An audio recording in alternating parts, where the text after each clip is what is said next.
good are you at getting punched in the face? There's something that's dawning on me that I want to share with you, and it's taken years, and it's about how good are you at getting punched in the face. There's a guy I follow, Gary Vaynerchuk. He says, I love getting punched in the face, and that's a little extreme, right? But I'm really beginning to see clearly that a major component of uh, success is how good are you at getting punched in the face. When you underquote a job and it's taking you longer, when somebody financially, I don't know, rips you off or takes advantage of you, you mess something up. You know that feeling of desperation, that feeling of being robbed, that feeling of anger or hopelessness. You know the feeling when you're on a job and you're shoveling shit, and you know that, you know, that's phone's ringing. Look, scam likely. Who gets these calls all damn day? Scam likely. Let's see what it is. Hello. Hello. Hello. Hi, this is Crystal with Lakeside Circle. How are you? Hi. My phone says scam likely. No, well, this is Lakeside Exteriors. We're a home improvement company. I was just calling to let you know we're going to be in your area this coming week. We're giving free estimates for roofing, siding, gutters, windows, and door walls. We were just seeing if you're interested in having us stop by to give you a free estimate. Oh, I thank you very much. I don't own a home. I actually live in a condo and have an association. But thank you. Oh, yeah, no problem. Have a great day. Bye. Bye. Why did it say scam likely? So, anyways, um, the feeling of how long does it take you to pull the thorn out of your side, like that hurt. Somebody could have, a customer doesn't pay you, right? You do a job for $500, and the customer literally rips you off. How long does it take you to get over that, pull the thorn out of your side, get rid of it, and just move on? And I read this amazing book about a month ago by Dr. Joe Dispenza called The Placebo Effect. This guy's amazing. He talks about the longer you stay trapped in, suffering or pity or guilt or shame, and there's a lot of deep emotions attached to that, you're sending an electrical deep level of impulse to the actually neurons in your brain that fire together, wire together, and you're creating neuropathological super highways of actual physical conductivity that's being physically created through your emotions or now creating this, and now you can get stuck in that feeling longer and you can develop traumas around things. So if next time you realize that you underquoted a job, like, okay, feel the suffering, pull the thorn out, take a deep breath and say, okay, I'm not going to do this again, or whatever.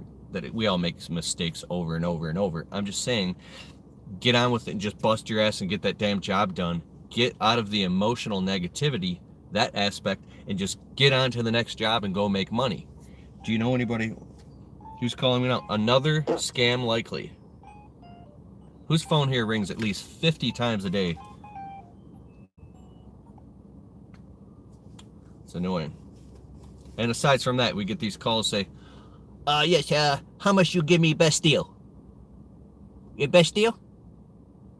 I said on Instagram yesterday, whenever a customer calls you for service, you should say, whoa, whoa, whoa, whoa, whoa, whoa, whoa, whoa. I'm going down the list here, and I'm looking for the customer who's going to pay me the most amount of money. Is it you? Huh? No, you heard me right. I'm looking for the customer, because I'm going down the list, who's going to pay me the most amount of money. You flip the script on them, dog. What up, dog? So, do you know anybody who maybe they're going through something, somebody's taking advantage of them, they're letting somebody mistreat them, or they're getting ripped off, or they're just complaining about something, they're suffering, and then you could see, oh,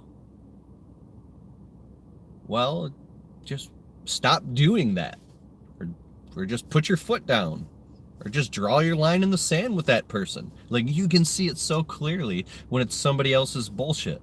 But when it comes to your own bullshit, we're blinded. It's like pseudo. It's like happening And it's happening right in front of our faces, but why are we blind to this? I was on a call yesterday with Sean Adams from Integra Consulting. This dude's really smart. I'm going to put up a YouTube video tomorrow, so check it out. He's talking about, like, imagine you can zoom up from like 400 feet and look at your business from a helicopter aerial perspective and say, wow, look at what I'm doing. How do you look at it like that and detach yourself emotionally and then see it for what it is? So that means, okay, I made the mistake. I did the thing, I underquoted the job, and now Quentin Howell from Digital Dream Studio is actually voxering me right now. He's creating the promotional video for the Marketing ROI live event because I hired him to do the editing, and like, dude, he's amazing. Okay, so there's this next step, and it's becoming offensive. Is anybody here, when you go to do a job, you could landscaping, window cleaning, pressure washing, whatever you do, you're mowing lawns, it's like you just want to make it through the day, and there's this element of victimization and suffering.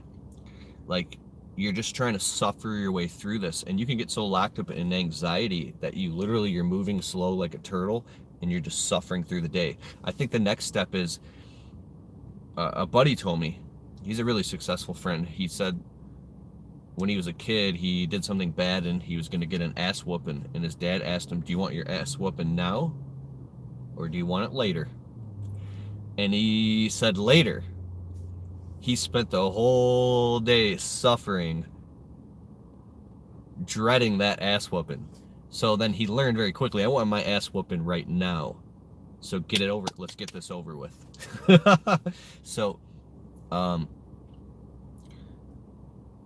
I think that if you wake up and you know that you have to go do all this bullshit anyways, or you got to go do these jobs, what if you attack it with a sense of offensiveness?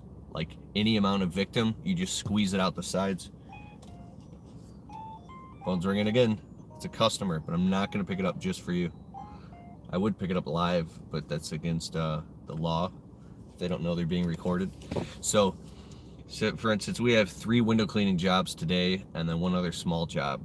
And I used to dread going and doing these window cleaning jobs. Like, oh, we're not going to be off work till 7 p.m. And you go in the customer's house, you're sitting there dripping in sweat, cleaning the windows.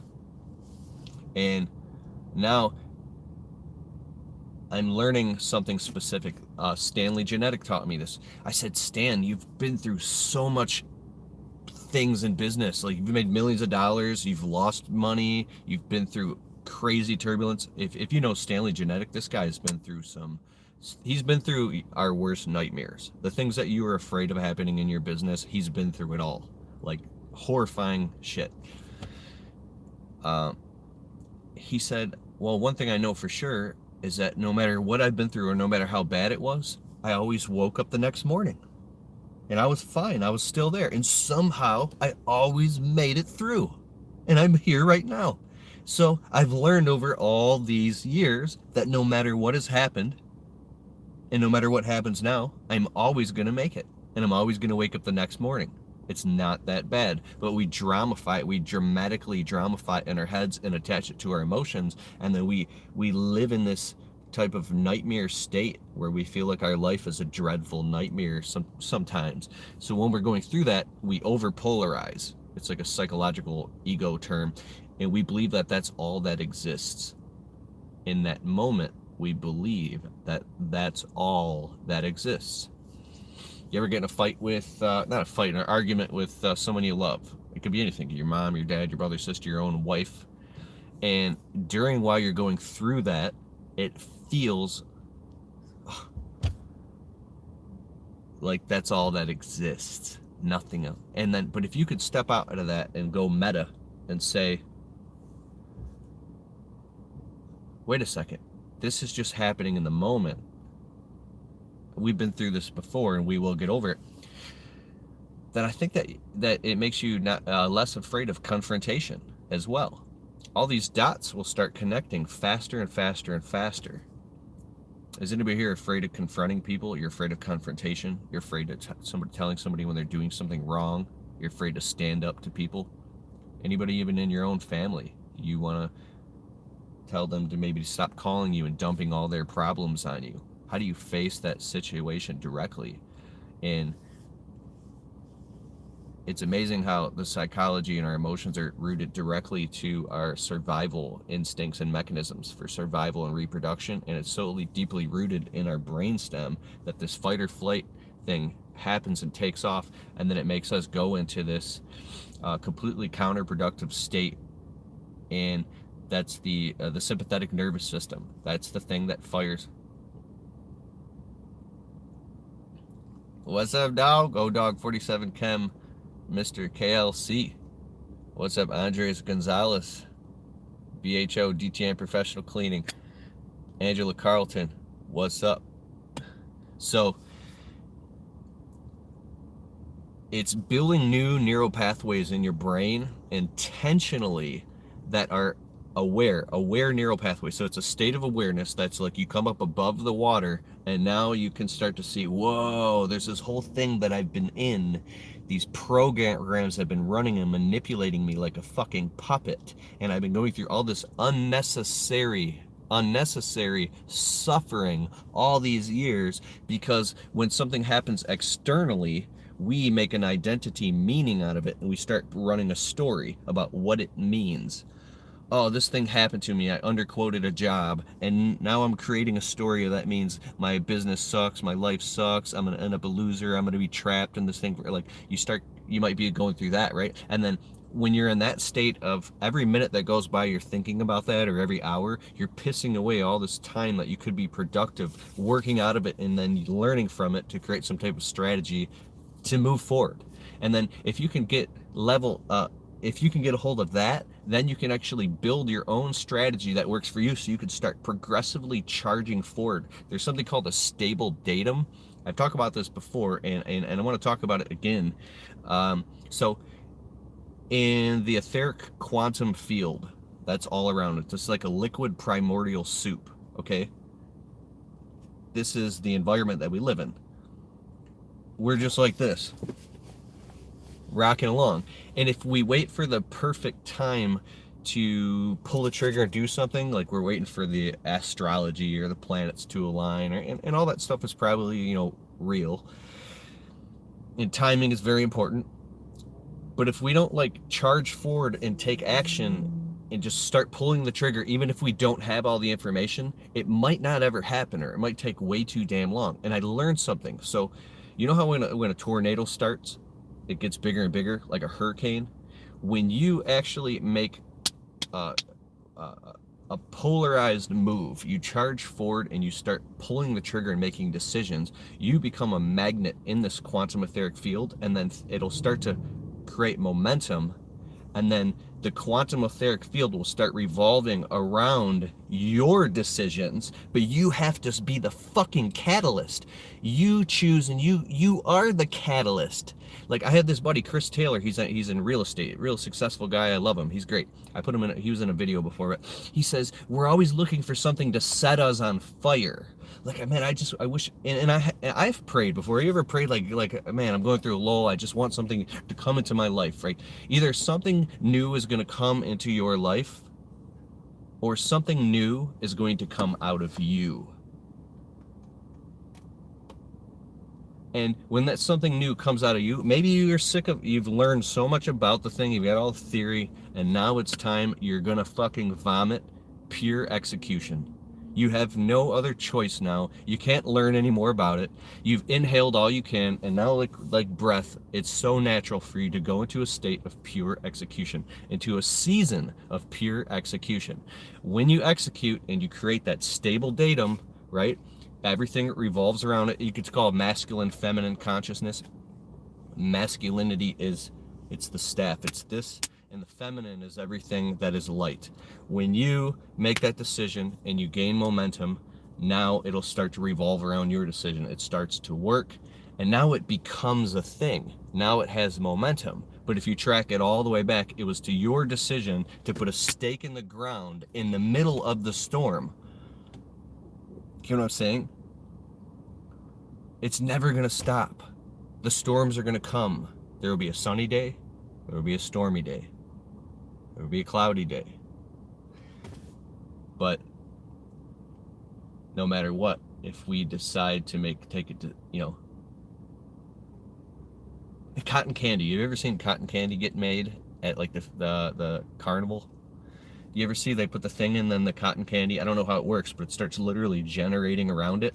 But until you actually put that thing in there and get it going, how about this? Build it and they will come. What if you decide to put on a big dinner, a big spread? You're making soup, you're making pigs in a blanket, you make a big dinner with pot roast and mashed potatoes and gravy and salad, and then you get on the phone, now you get excited. You're like, oh my God, I went grocery shopping, I'm making this, but this is gonna be a lot of food. Let me get on the phone and start calling up the family members, like, guys, I'm having dinner tonight. Or if you plan it, we're having dinner Sunday night, okay? Tell everybody in the family. And the next thing, dinner, turkey and chicken and mashed potatoes and gravy, and Sunday night it is. And the next thing you know, people just start showing up. And they're like this, I want some motherfucking chicken now. They just show up. You build it and they will come. So anyways, we're at the Wingley Chinese restaurant, dog. And I'm gonna go in there and get some food.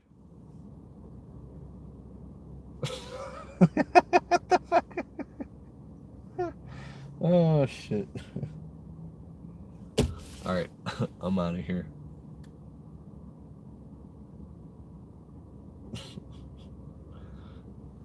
I don't know what's happened. Oh, what's up, Chase? Yeah, dog. All right, I'm out of here. Later. Peace out.